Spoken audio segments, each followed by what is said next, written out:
So thank you for being here. Thank you, Nick and Eric. I also want to thank my partner, Jay Lee, for helping assemble and cut and staple and helping me stay focused when my clumsy hands and head lose track with one another.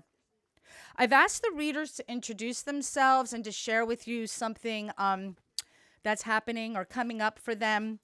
And if Patrick Dunagan doesn't tell you, he has a book from City Lights coming out in a month. But I want to talk about some of the poets that couldn't be here tonight. Elizabeth Costello, who's in Portland, Oregon. Please look out for her new novel, The Good War, which is coming out on Regal Press, and check out her blog. To Jess Rowland, who was my first book that I published, is a multi-instrumentalist, musical and visual artist now living and teaching in New York City. Check out her work at jessrowland.com, where you'll also find her sound jewelry. They're little Bluetooth mics and amplifiers that you can walk around the world with.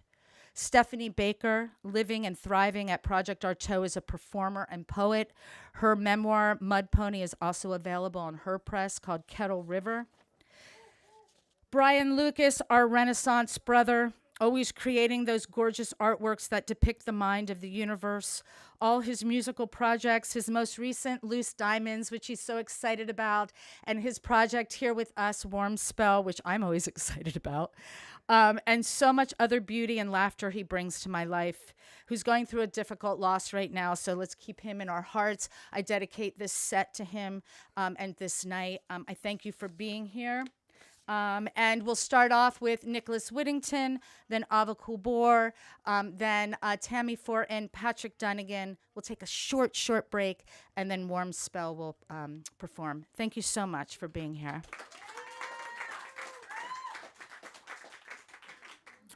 All right, Nick, you're going to need this to be, well, you know, I'm a stagehand. Well, my partner is. I'm not. Maybe that's too much. But he's union. That's right. I can't make him work.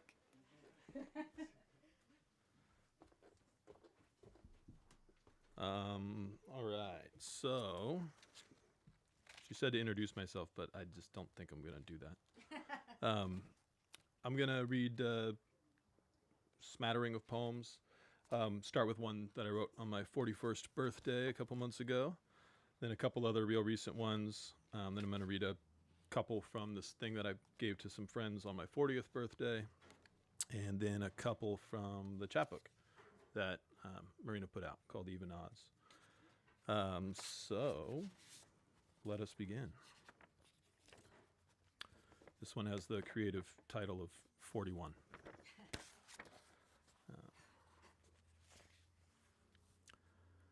I'd worked hard not to be noticed, or if noticed, not to be taken seriously. Slipped up every now and then and said or did something of consequence. Enough nearly to scuttle the whole con. But I'd laid sufficient pipe to climb down into and disappear a while. I'd lay low and try to get in sync with movements on the surface, so I could come up for air again, without raising any flags. If I should get the irresistible urge to run one of my own up the pole, it'd be so muddied from my time underground, nobody'd know what to make of it anyway. This is called To Go So As Not To. At the village gate, you could barely hear the flute, but you could hear it, just barely.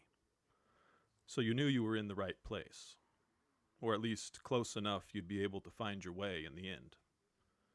It was easy to get lost, though. There were so many alleys. It was hard to tell from what direction the music would come. If you'd turn the corner, if it was closer or not, and if it was or wasn't, which way to go next, so as not to move away from the source. Or, if a detour seemed necessary, in order to get around an obstacle or dead end, not to move so far away you lost the sound altogether, and ended up wandering forever along the city wall, like it was a river, with no one to talk to but the nymphs.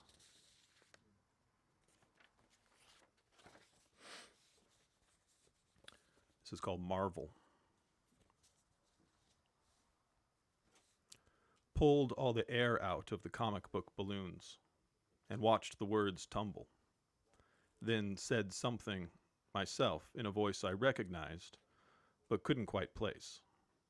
It wasn't mine, and I knew it. So I blew it back at the crumpled speech of my ego and all its votive portraits, some of which were full of wax, some of water, with a wick or straw for the spine. Somewhere in the cobwebbed altarpiece, the alms box or upper dovecote, my breath condensed, and the letters floated up again, assuming the exact positions they'd had before. Despite my damnedest efforts, villainy remained glorious, disdain profitable. Laughter was the only thing worth repeating in later issues. Our hero might lose his hearing, or go blind, but he'd always have his sense of humor. So I hoped.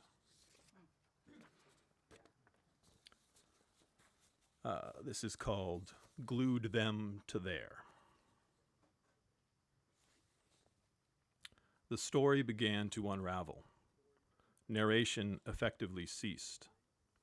What had happened and would were indistinguishable from theory and ethical speech. Eschewing violence, there was nothing for it, but to cut out the tongue, nail the feet to a crossroads, and tickle them with condor feathers plucked from the gums of the sky. What teeth could be sucked were sucked in the severed cold. Then quiet erupted with morals and wisdom. The west wind hung up in branches, echoing in chambers. The judge handed down fragments of the people, glued them to their dissolving skin, like patches. Operator, operator, I'm trying to reach you.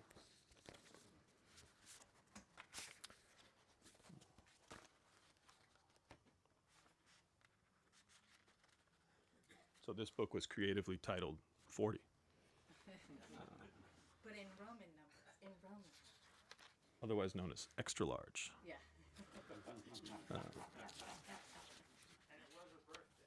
Yeah. Yeah. 3 squares. What endeared me to them was my innocent nonchalance in acknowledging my crimes. I seemed to them not to understand, or more so, not to believe in their severity, and therefore, not to be susceptible to guilt. The very idea dissolved in confession. But I was chafed by it all my life. I came to regret the feasts as much as the surrounding famine. And I grew more taciturn with each toast, with each invitation to pick the pockets of my hosts, slit their throats, or corrupt their loved ones. I did not change my ways, but the songs I sang turned bit by bit quite bitterly against me. So broken up they no longer left when I left, but lingered indefinitely in the halls, on the stairs.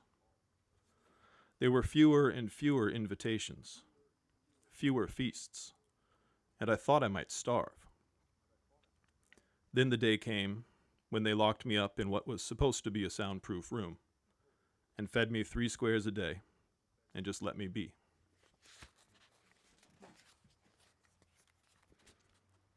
Bourgeois trees.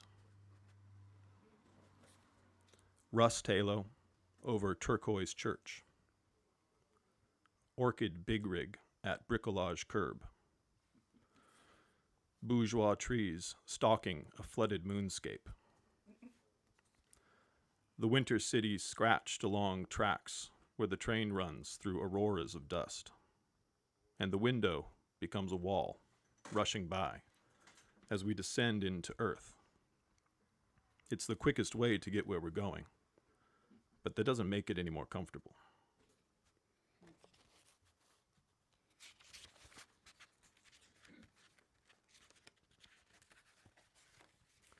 This is called Analogues to Things. As I began my ascent, I thought the signs had simply been misspelled, a few letters confused in the name of the mountain. The trail took me from a lot I hadn't seen before, up a face I didn't know.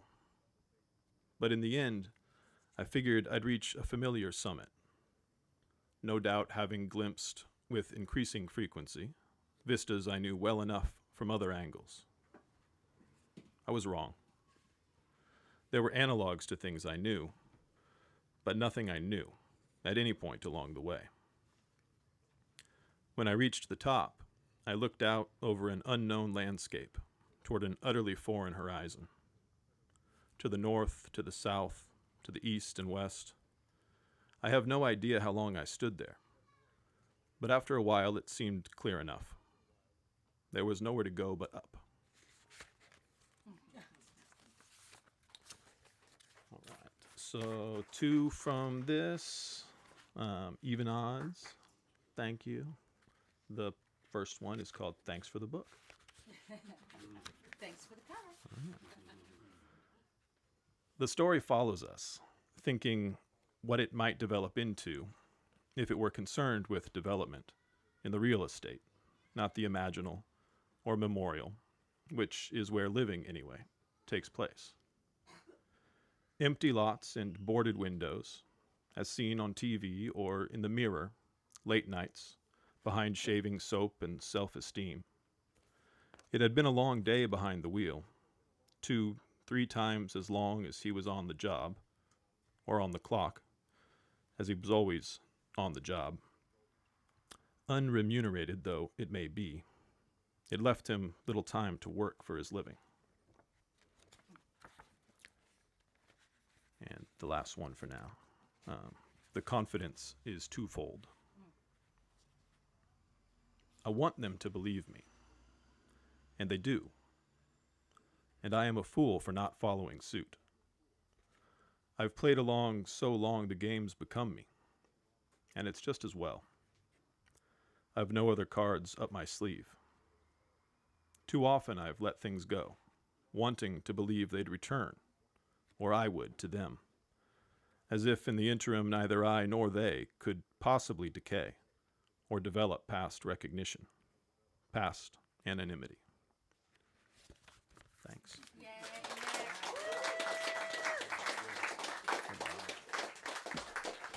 Beautiful. Thank you, Nick. Ava Koohbor. My sweet friend. I'm going to take your Timbuktu.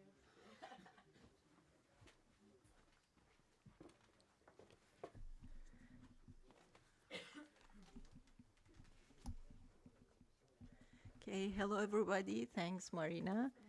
And thanks, Eric, for hosting us. Okay. Up. Here? Yeah, like this. Yeah, okay. Let me just put it down a minute. Okay. Okay. Okay, like this. How's that? Okay, it's good. I'm sorry, I got to do this. Yeah. Okay, there we go. Yeah. I haven't written many poems recently. I read some of my poems from my book that published by Ugly Duckling Press, and also Nick, and he did the cover also, here, Bird and Beckett. And also some of the poems also published in the Three-Head Gun. So the poems are coming back to me. So I just like had a personal tragedy 2 years ago, and from then I couldn't write, but I feel that I can write again. That's good. So the first poem that is just like that's a new poem. Conversing with you, with your ghost. I know, it's one of those nights, girlfriend, just do it. I'll get you a tissue. With your ghost in the car after breakfast at the airport diner. We passed the meadow with yellow and purple flowers. Meadows mellow me. Is the language as mortal as we are? Wind spoke back to me. a bit noisier, but as soft as your voice. My skin swallows this. I don't think I can read. It's okay. Let me get you some water. Or you can come back. You're okay? Yeah. It's okay. Tammy, you want to come up? Maybe you'll feel better in a little bit. Tammy Fortin. Tammy Fortin. Thank you. Thank you, Abba. She's ready. She'll come back. It's all good.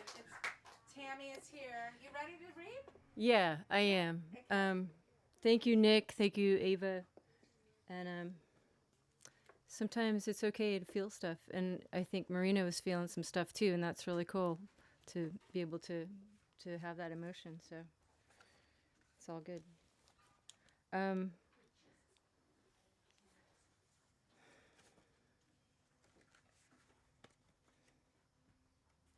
This is a little book called Anyone's Castle. Thank you, Marina, for publishing it, and for Nick for making the cool cover. I'll read the title poem, Anyone's Castle. It's about a night I spent at an Airbnb. Sorry to laugh. No, laughing is good and crying is good. It's okay. Wet clothes on the back of your chair. Beach towel in your hair. Sunbathing, sun blocking, sunscreening, waves of chlorine. A noodle, stringy thing, thong. Huge manatee, flotation device. And the art. Please, more wine into a chipped mug. Grandma loves me. Donuts and doors that don't close. Brothers, wives, another family, my memory a ghost haunting space.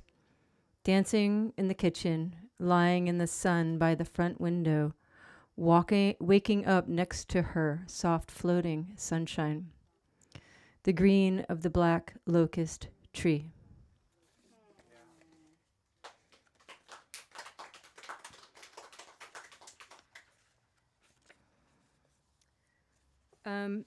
If you have ever spent a lot of time like in front of really loud objects, you end up sometimes with like this like really high-pitched noise in your ear, or maybe your brain, as the scientists tell me.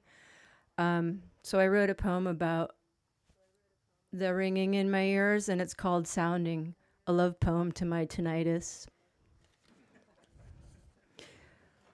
Always constant companion, a requiem to silence from your bloody nose seats, high up in the balcony, E major binaural beats louder than the peeps, and crickets, exotic insects you've never even tasted, or those tumbling waves falling on your salty, plateful inner ear.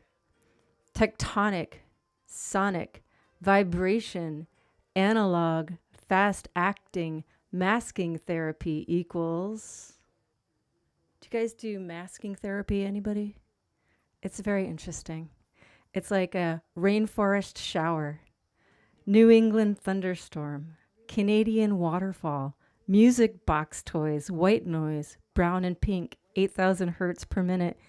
If ears could blink, you might stop time, like some damsel fly you speak. Here, take this dust storm, noise-canceling headphone, rewind it, and pause.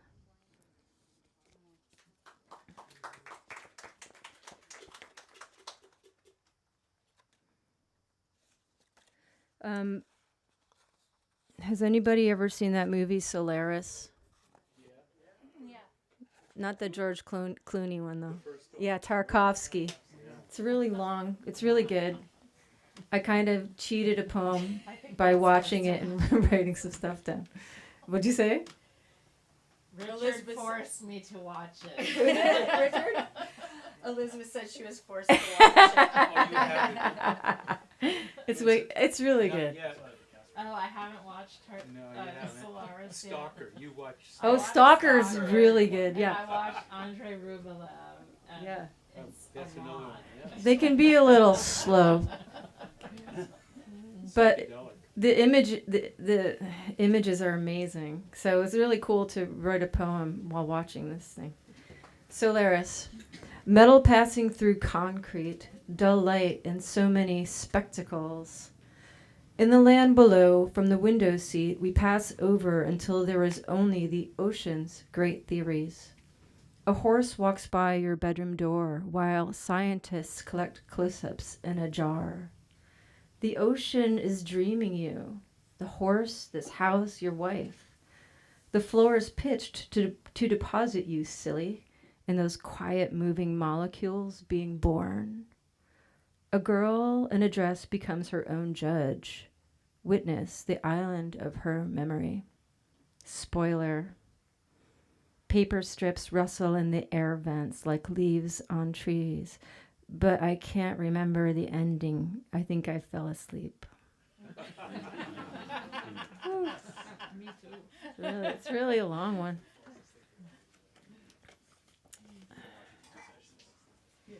Life after extinction. Life after extinction will be so cool. All this stuff will be here, but we won't. Extinction will be remarkable. Maybe we will all drift away like polar bears on glaciers. To be the last person to see it? Who will it be? A lottery?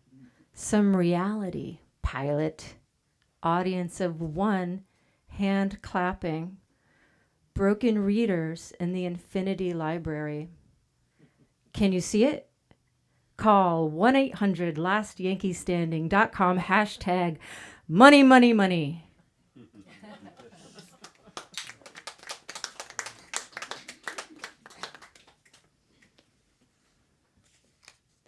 This one's for Rachel.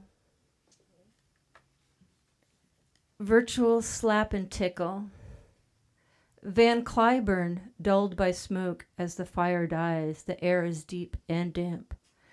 Birdie's bone nudged under a cheek. She sleeps, a kid talking with her friends. Adults acting, arguing. Birdie's paw stretches. She snores, eyes closed. Sleep coming on from too many days locked down. Birdie's twitch in time with Van Cliburn's tinkling piano while waiting for Rachel on the red-eye flyby.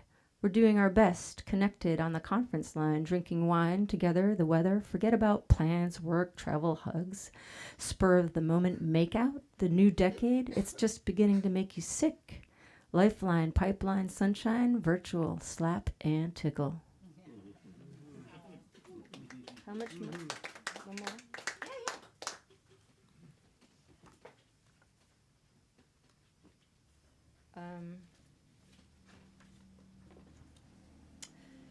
This is for Paul Clipson. I don't know if any of you guys know Paul. I knew this guy who loved the movies. He loved the scores, and we always talked about the movies we loved. We became friends over coffee and lunch, sipping a Fellini, munching on a Kubrick, and the guy who loved the movies played the pictures on a reel. And he drew pictures on the scenes, and he showed me where each reel needed to be changed. And he was very, very into the movies. So he made his own, filming gutters thick with rain, reflecting all the lights of the city, his eye, an old-time iris, projector, light bulb, burning the frame where we stood and he left. All of these tiny fractals scattered on the water.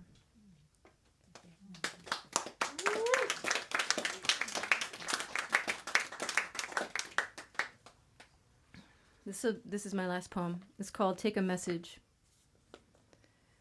There was an ocean. There was an island. The water receded to reveal the bottom of the sea. I didn't trust it. I felt the water would come back and claim it.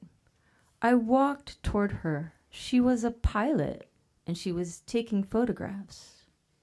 The angle of light at sunrise was captured. We talked about philosophy, and she explained the whole Schrodinger's cat thing. This took a long time, 100 dream years, a few seconds. So I sat back. admired the umlauts that were flying everywhere, until she offered me cheese on bread and said, "Why don't we share this sandwich? It's the only one on the menu, no matter what you call it." Thank you.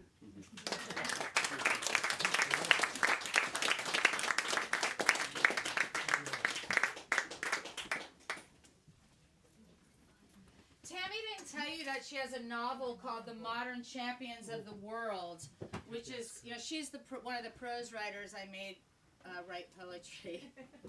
And it's a really awesome novel. It takes place in San Francisco. She's an amazing musician. This last year has had an album out from the project called Excuses for Skipping, the project that probably gave her tinnitus. And she's the guitarist in Warm Spell coming up soon. So yeah, I just wanted, I was hoping everybody would what's the term? Plug themselves. Yeah, give their what is the word? Blow their own horn. Blow their own horn. So I just want to tell you that. So you hang out and watch your guitar playing. There's also rumors that a new album by a project she's in called The Great Composers is coming out. Oh yeah. Which is an afternoon with me in a studio, which also gave me tinnitus. But anyway, thank you, Tammy. Yeah. Yeah. So I want to continue to tell you when we take a break. I have more copies of this book. You're welcome to take one of each. I don't care what you have, from a penny to whatever. But please, I just want to get them out there. Someone just asked me that. So next is Patrick. Patty. Where are you? Oh, he's coming up through the back. Patrick Dunagan. Toot your horn, Patty. Toot your horn. Okay. All right. So is this okay? I'm good on the mic and everything. Yeah, I think that's good. Okay. Cool. Okay. So just many thanks, Marina. Always honoring David. It's a beautiful thing to do. So he's in our heart. Yeah. Okay. Thank you. And Eric, thank you. Nick, always. The book covers are brilliant. It's a lovely thing, and it's awesome to get to read together. And so that's to Marina. So I'm gonna read from Three Heads Gone, and these might be getting a little rare. I do think Ava and I have a box of them. This is a collaborative email exchange between Marina, Ava, and I. And there's a fun little drawing in the front of it. By you. I don't want to say that. Toot your horn. No. No one toots horns. No tooting. And so I didn't really plan this out at all. I just thought I would just read from this. So, shift, switch it up, sounds binge, until the cows come home. Roaming lifts, one straight sound to the loins, the whole thing in a pinch. Are we ready to tear our heads? No, yeah, our heads apart yet? I thought it might be hearts, but no, Maybe heads. it should have been. Maybe it should have been. Beauty of collabs.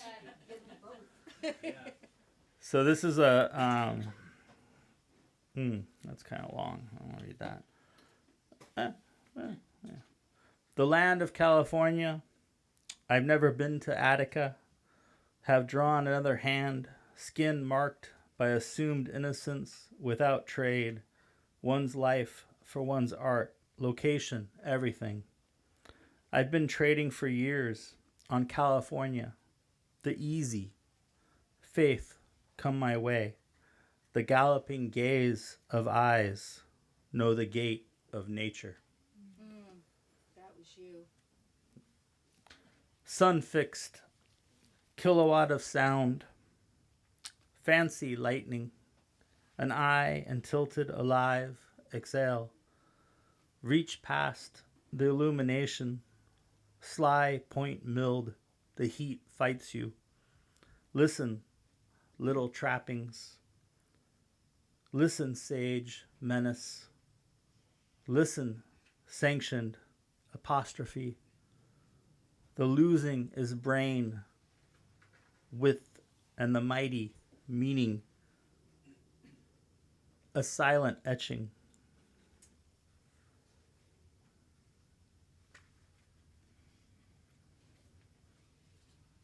Ancient city of memory, a room with 1,000 doors and only one mirror to reflect on multiplied shadows of the self. Aero molecules of history blowing through the hair of time. Another messy head of Medusa, seeking eyes to revenge, to act and react in one life under many lunar cycles. One's coated remains a bit of turf, hoofs diggin'. Marks our time here, alcove haunted, alongside some muddled thought, revising as we go. Again, this is just exchanging emails and some light revising afterward. This is a quote from Alexander Scribian. He's probably a music dude, or maybe not. Scribian, yeah, I don't know how to pronounce anyone's name. Scribian, yeah, you music folk. All right, so this is for the band. Part 3, and this is the quote. I myself am that which is opposite to me. Pretty good quote. All right. Poem, grenade. Pepper, grenade. Pop, Pepsi corn. Nonsense politics. What's between the Pope and the Phillies? Hey, Armageddon comes to .com. The end of rentment. A new house arise. A pub, a pint, a peg of whiskey. Bickering over how's Walking Dead ending. Poppy paw pop. Chicken ship. Spicer's game with the Herdenson's daughter. Say it quick. Chicken shit. Chicken shit. Chicken chicken shit. Chicken shit. Chicken shit. Chicken shit. Chicken shit. Chicken shit. Chicken shit. Grown out of Bowelmouth night at Gino and Carlo's. No jukebox on before the Beatles invaded the bar. Sitting in the easy late afternoon, early evening lamplight, warmed over beer. Clink of bartender cleaning the glasses, readying for the night. Every piece of work Thomas Mann wrote is a realization, fragmentary but complete in itself, of our individuality. For dent, inflict, yet amuse, enamel, well lived, exceed, tactic, nursing, humid loss, more even alert at numb, unwind entry, level ground, Pacific inversion, has wasted, trapper, has few slicks, run out portal upper. That was a J.H. Prynne quote. Tough shit. I'm reading right now a collected poems I'm going to review, and it's the last 8 years, and it's 800 pages. Oh, wow. And that's a good example of what he's doing. I didn't realize that was going to be Prynne until I got into the rest of the quote. So sorry. But good luck to me reviewing that book. So this is the rest of the poem. What is anyone to make of this? Unreadable in any conversational sense. How to know the poem from the life. There isn't no words run gambles greater than legs carry. A riverboat dream. Hiking the trail, following tears along the seam.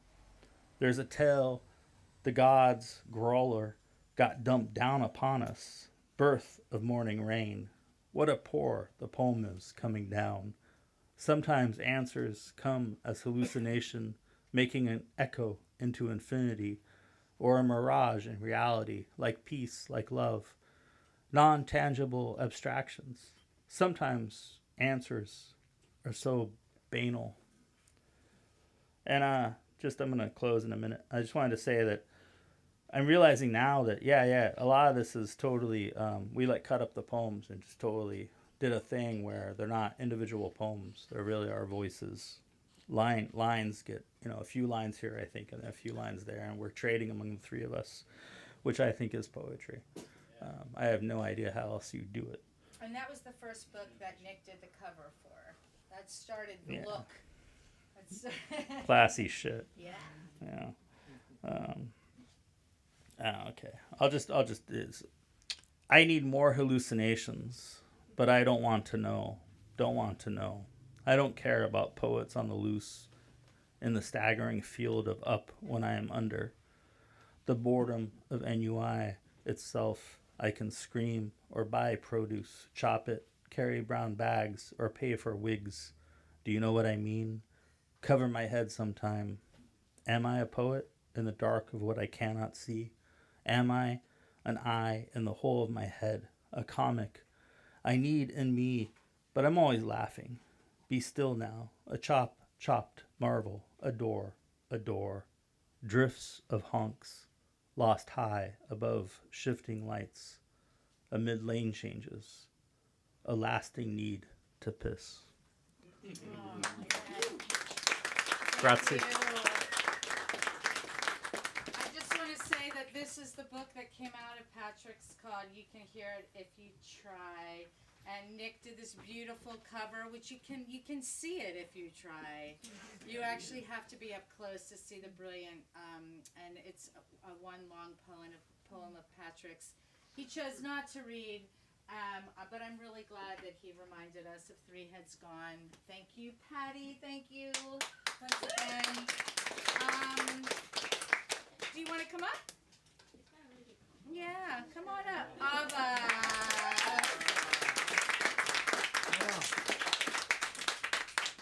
Sorry, I decided to read some of the older poems, so if you have heard it, that's fine.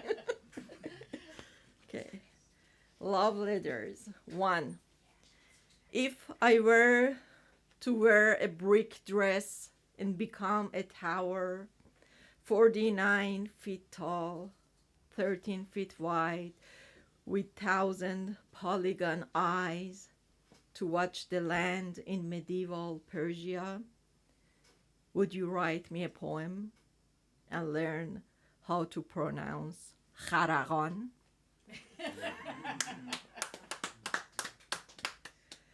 Found a space within the space, found a word within the word among written words. Whistle the next poem, cross spaces, if you know the bird language, like those remote mountain villagers high above Turkey's Black Sea coast, orbit of love, having evolved the sound, involve yourself. Let me read this one that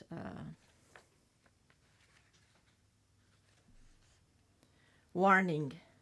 Dead men walking. I'm half Persian, half American now.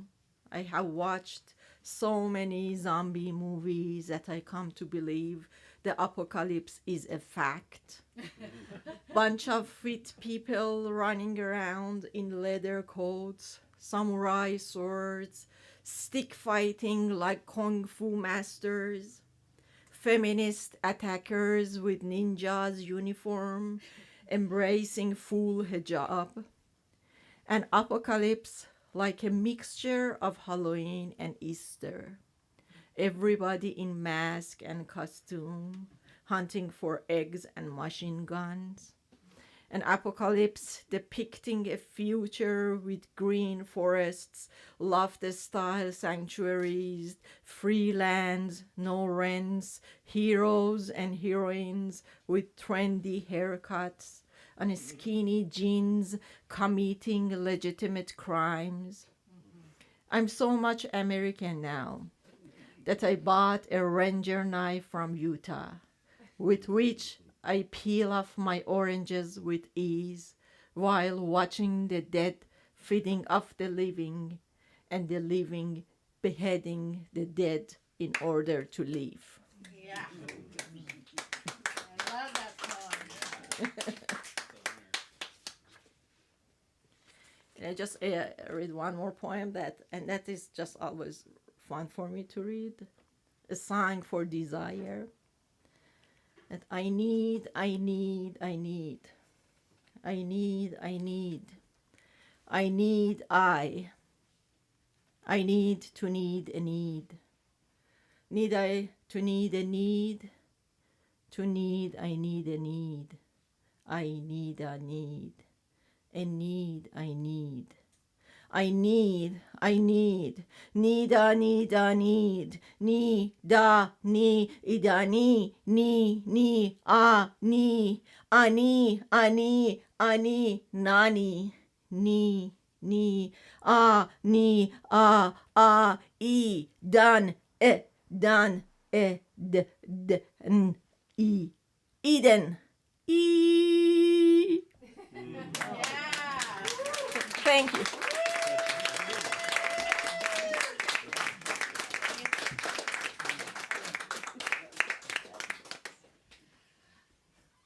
Yay. I just forgot for a moment I was supposed to host. Thank you. We're going to take a really quick, it's a warm spell, folks. Let's get up here and get ready. There's some snacks here. I mean, I actually cut up some peppers. Yay. So please eat them. We're going to need about 5 or 10 minutes, to, hopefully not long, to just set up, do a line check. If anyone wants to come and get the books, please take the books. I don't care if you can't give money. I have more in the box. If you can, awesome. If not, I just want you to have them. So yeah, we'll just take a quick break.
Can that be heard out there? Richard, can you hear me? Fly along,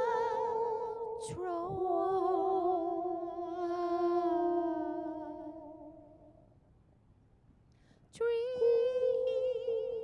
Yeah? I can't tell. Can anybody hear me?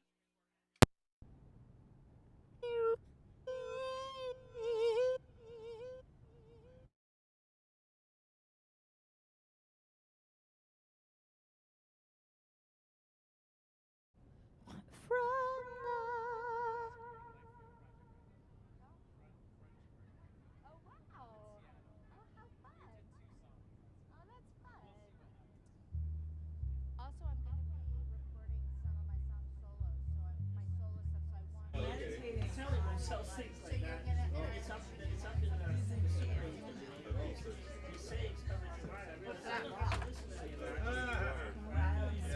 Let them know you're there.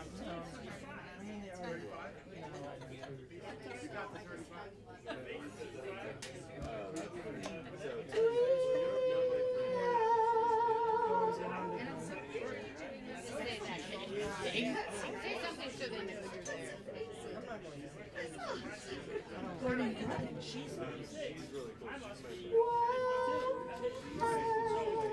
Tammy, can you hear me over there?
That's not the problem.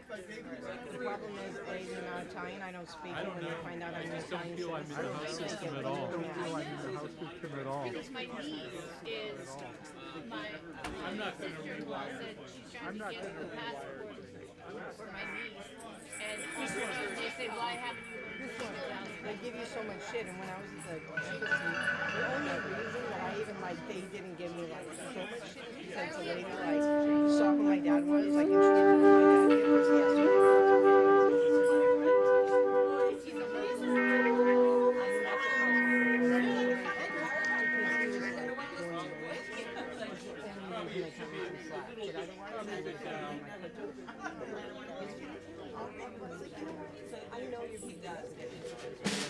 You know what my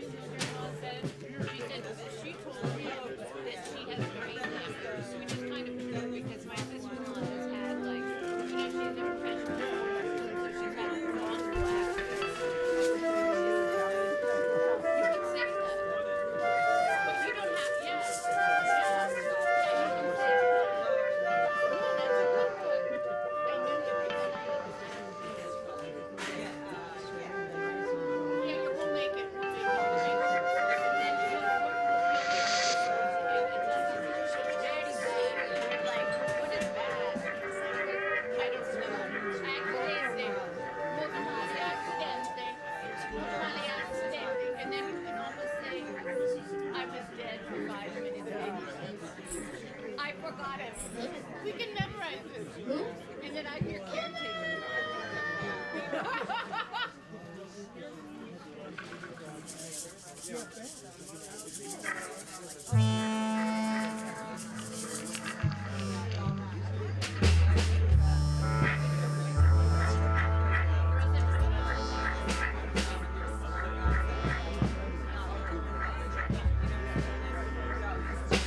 kid is just excited to be home.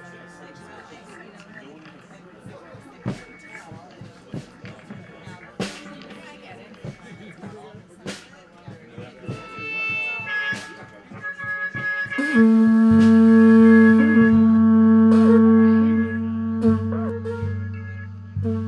Lights down.